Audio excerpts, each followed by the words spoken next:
I said to you, if you cannot respect your husband, you can't respect God. Because if you serve your husband, you serve God, because your husband represents God.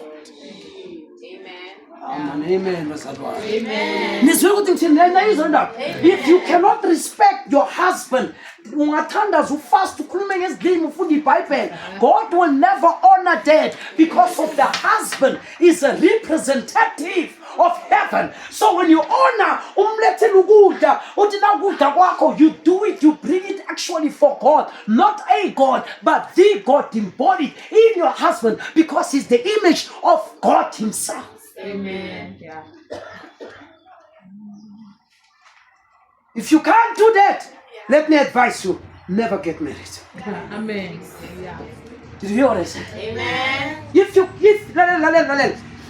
you don't want your husband to control you, not to abuse you, do not get married.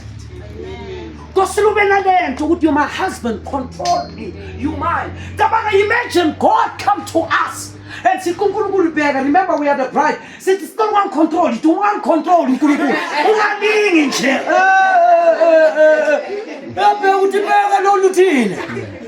Imagine we tell God to control because we're the bride. And guess what? God is a gentleman. If we say that, he remove himself.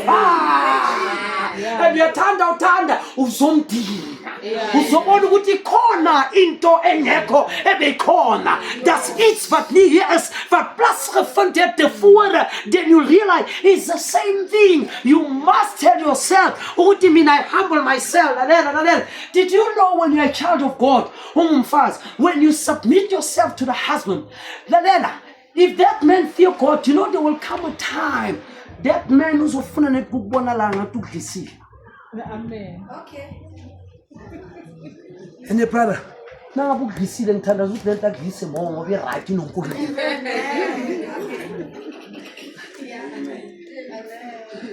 That is why you told my daughter when they are close with a husband. Now what happened when a woman carry God like that, that man don't have a choice but to submit in the God that's in the womb. Did you hear what I said? Amen. Because of she portrays one Christ. Can I carry on? Are you still with me? Amen. Shalom, peace, shalom, amen, hallelujah.